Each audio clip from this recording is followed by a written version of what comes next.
BA, BSc, BCom exam copy में उत्तर हिंदी में लिखना है कि इंग्लिश में। सो गाइस, आज की वीडियो में आप सबको बताने वाला हूं कि जो आपका पेपर होगा वो इंग्लिश मीडियम में होगा कि हिंदी मीडियम में, क्या दोनों लैंग्वेज में पेपर आएगा। तो इस चीज़ को लेकर मैं आज की वीडियो में डिस्कस करने वाला हूं। तो सभी लोग चैनल को सब्सक्राइब कर लें, वीडियो को लाइक कर दें। अभी मैं आप सभी को पेपर भी दिखाता हूं कि पेपर में इंग्लिश में आता है कि हिंदी में, और आपको उत्तर हिंदी में लिखना है कि इंग्लिश में। अगर आप इंग्लिश के स्टूडेंट हैं, इंग्लिश मीडियम के स्टूडेंट हैं, तो आपको इंग्लिश में लिखना है कि हिंदी में, या आप हिंदी मीडियम के स्टूडेंट हैं तो आपको हिंदी में उत्तर लिखना है कि इंग्लिश में। सो गाइस, जैसा कि आप देख सकते हैं, ये हमारे सामने अभी एक पेपर प्रेजेंट है एजुकेशन का। तो यहाँ पर देखिए, जो हमारे क्वेश्चन है वो इंग्लिश में भी है, हिंदी में भी है।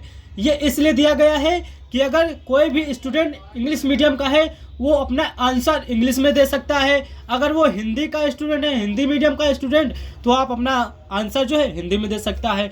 तो चलिए दोस्तों, मैं आप सभी को एक एक ट्रिक्स के साथ, एक एक पॉइंट के साथ बताता हूँ आपको कैसे क्या करना है।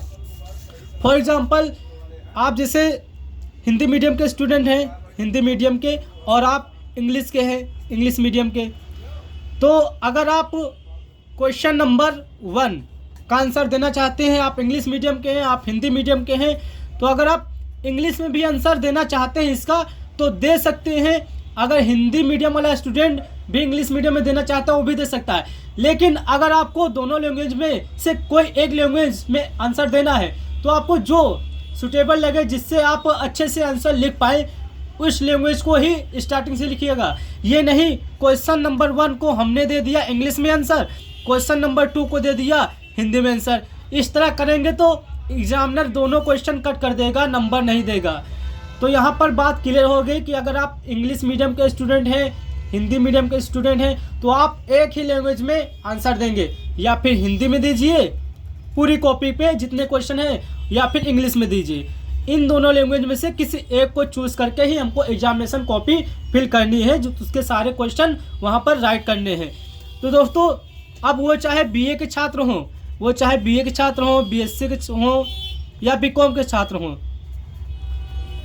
दोनों तीनों कोर्सेज के स्टूडेंट का यही रूल फॉलो करता है कि अगर आप एग्जामिनेशन कॉपी पाते हैं तो आपको दोनों लैंग्वेज में आंसर नहीं देना है, किसी एक लैंग्वेज में आंसर देना है। इसीलिए यहाँ पर देख सकते हैं क्वेश्चन पेपर में भी इंग्लिश में क्वेश्चन लिखा है, उसके बाद हिंदी में लिखा है, फिर इंग्लिश में, फिर हिंदी में, फिर इंग्लिश में, फिर हिंदी में। तो इसी का कहने का तात्पर्य यह है कि आप अगर हिंदी में देना चाहते हैं क्वेश्चन का आंसर तो हिंदी में दे सकते हैं, या इंग्लिश में देना चाहते हैं तो इंग्लिश में दे सकते हैं। अब दोस्तों, मैं आप सभी को एक चीज़ और बताता हूँ। जैसे आपको एग्जाम कॉपी मिलेगी, एग्जाम कॉपी, तो वहाँ पर आपको जो पर्सनल डिटेल होगी, जैसे नेम, रोल नंबर, वो हिंदी में फिल करना है कि इंग्लिश में।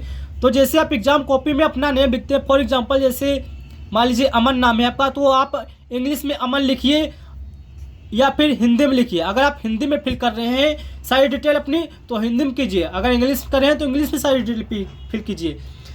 कहने का दोस्तों ये तात्पर्य है कि जो भी आप डिटेल एग्जाम कॉपी में लिखें वो एक ही लैंग्वेज में लिखें, या फिर हिंदी को ले लीजिए या फिर इंग्लिश को ले लीजिए, दोनों मिक्स करके आपको नहीं लिखना है।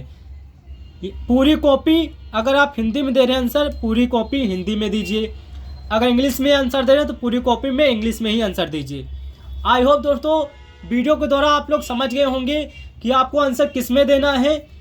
और दोस्तों, इस वीडियो को अधिक से अधिक शेयर कर दीजिए अपने दोस्तों के साथ, चैनल को सब्सक्राइब कर दें, वीडियो को लाइक कर दें। जितने भी लोग वीडियो अभी देख रहे हैं फटाफट चैनल को सब्सक्राइब कर दें। और आपको और क्या पूछना है, किस टॉपिक पर वीडियो चाहिए, कमेंट करें, उस टॉपिक पर वीडियो आपको बनाकर दे दी जाएगी। आई होप दोस्तों आप सभी का ये डाउट जो था वो क्लियर हो चुका होगा, जो कन्फ्यूजन थी कि इंग्लिश में देना कि हिंदी में देना।